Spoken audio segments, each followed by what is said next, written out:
Hello besties, welcome back to the channel. If you're new here, my name is Vanessa and I can't believe it's already May and it's already time to choose our TBR for the month. Now, you guys already know that I'm a mood reader and that I don't do well with TBRs, but I've been trying my best and last month I did a little bit better.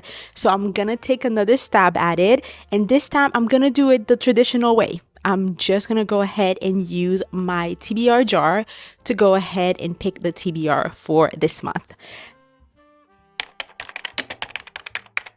Okay, so let's just get right into it. So this is my TBR jar and I'm going to go ahead and pick 6 books from this jar. I typically read between 8 and 9 books for the month, and because I'm a mood reader, I want to give myself options to read books that I'm in the mood for at the time. So we're gonna go ahead and choose our first prompt and then I will let you guys see it first and then I will read it, okay?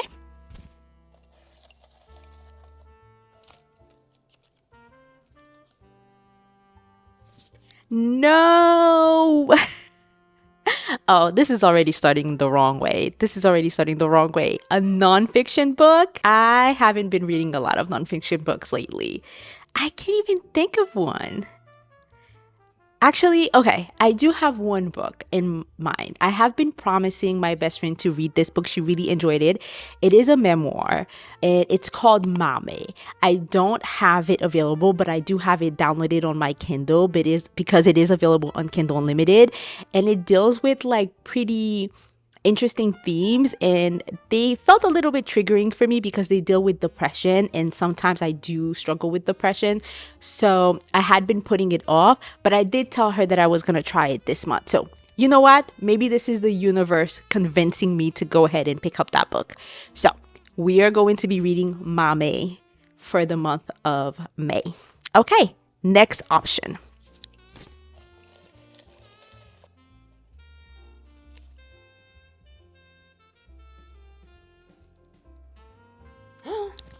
Oh, this is a good one. Continuing a series. I wonder what series that I should continue. Okay, so the book that I chose for continuing a series is A Gathering of Shadows by V.E. Schwab. Now, I read A Darker Shade of Magic and I really enjoyed it. I gave it a 4.5. It just didn't give me quite that 5-star feelings, but it was so good and so entertaining. If you don't know what the series is about, we are following Kale. He is an Antari, and that means that he has blood magic available to him, and he's able to travel between the 3 Londons. So in this world, we have 4 Londons actually. White London, which is very hard there and very creepy. We have Grey London, which is basically our version of this world with no magic or very little magic. We have Red London, which is flourishing and has a lot of magic. And then we have Black London, which has been cut off from the world because magic kind of like imploded over there. And something happens that threatens to basically open up all the world, and Kale tries to stop it. And so in this book, I'm not really sure what it's going to follow because it kind of felt like the first book wrapped up pretty well, but I love the writing and I really enjoyed it. So I'm so excited to continue the series. And because of who's on the cover, I think I'm really excited to see what happens with her. So excited. Okay, let's see what our third prompt is.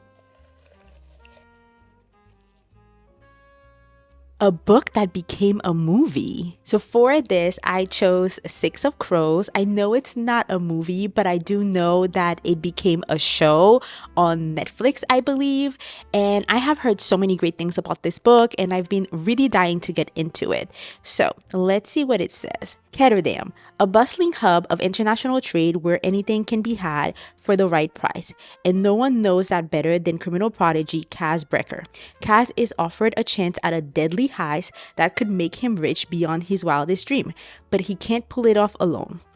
A convict with a thirst for revenge, a sharpshooter who can't walk away from a wager, a runaway with a privileged past, a spy known as the Wraith, a heartrender using her magic to survive the slums, a thief with a gift for unlikely escapes.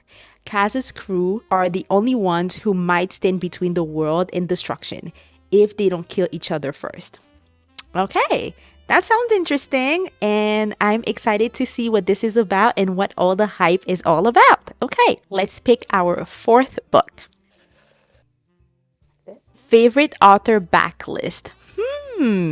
Okay, so for this, I chose The Dead Romantics by Ashley Poston. Ashley Poston wrote one of my favorite books, which is The 7 Year Slip. I adored that book. I did read the next book that she had, which is a novel love story. I didn't quite enjoy it as much, but I still consider her one of my favorite authors because I absolutely love The 7 Year Slip. So I'm so excited to read this one because I do know that even people who didn't enjoy a novel love story, they really did enjoy The Dead Romantics as well as The 7 Year Slip. So I think I'm going to be part of those people too. At least I'm hoping so. So, the back of this is pretty long. Let's see what this is about. Okay, so it looks like in this book we're following Florence, which is a ghost writer. How funny. And she basically feels like her career is about to die until she gets an offer. But she's also asked to come back home because tragedy strikes and she has to help with funeral preparations until she finds a ghost standing in a funeral parlor where I think she works, or at least she's going to help out with. And he doesn't know why he's there, but she is going to try and figure it out. And it looks like she's had a bad breakup. So for her, romance is dead. So it's interesting that the person that's going to be the love interest, according to this, is dead.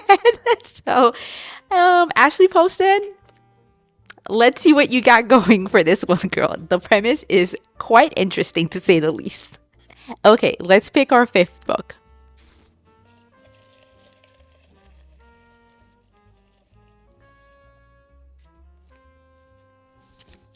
Start a new series. My favorite type of things to do. As you guys know, I start series and never finish them. So I'm excited. So I've decided that I'm gonna go ahead and go with an interconnected romance series instead, because I feel like I'm starting so many fantasies that they're starting to blur together, and I don't want to pick up another interesting world and then get lost again. So I feel like if I pick up a romance, they're interconnected. Once I finish this book, the story is kind of done by itself, and then I can continue the series as I go. So Love Light Farm by BK Borison is what I'm gonna go with. And let's see what this is about. Okay, so it looks like in this, we're gonna be following Stella. She owns a Christmas farm, but it looks like everything is in shambles and it looks like she might lose the farm because she's in financial ruin. So she enters a contest to win $100,000, which could help her save the farm. But she kind of lied when she entered the contest and said that she was running the farm with her boyfriend, and she does not have a boyfriend. So she decided to enlist the help of her best friend, Luca, to act as her fake boyfriend. And he seems like he's very much okay and wants to step in and help out. So obviously we know he's gonna be the love interest. But yeah, that sounds like very interesting. Is this the right time to read it when summer is starting, to pick up a book related to Christmas? Who knows? Maybe we'll just do Christmas in the summer and we'll read this book. So I'm still excited to get it started, and hopefully I can get through the series pretty quickly if I enjoy it. Okay, let's pick our last book. A book with an author that you've never read from. So for the last book, I am going to go ahead and pick The House in the Cerulean Sea by TJ Klune, just because not only I've never read anything by this author, but other than this particular book, I haven't heard much about this author. But I'm really interested to read this because everyone who reads this says that it is a 5-star book, and it is quite different from anything else that I've heard talked about. is fantasy and magical, but also it's not the typical romantic stories that I've heard everybody raving about. So I'm really interested to read this. Okay, so in this book, we're following Linus Barker. He is a caseworker for the department in charge of magical youth, and he's given an assignment to go and investigate at an orphanage if those 6 youth that are living there are really so dangerous that they could bring about the end of the world. And when he gets there, he meets the owner of the orphanage, which is Arthur Parnassus, and he realizes very quickly that Arthur is willing to do anything to protect those children, even letting the world burn or letting people find out about a secret that he has. So that's very interesting. And it says that this is an enchanting love story, masterfully told, about the profound experience of discovering an unlikely family in an unexpected place. Found family? Sign me up. So excited. All right, so it looks like these are the books that we're gonna be reading for the month of May. Hopefully I can keep up and actually read most of them. We will see. So we have A Gathering of Shadows, The House in the Cerulean Sea, Love Light Farm, The Dead Romantics, and Six of Crows.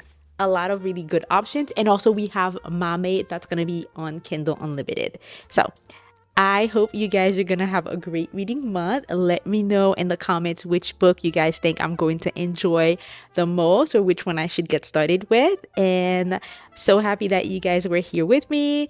Please like, comment, and subscribe. And I will see you guys on the next one. Bye.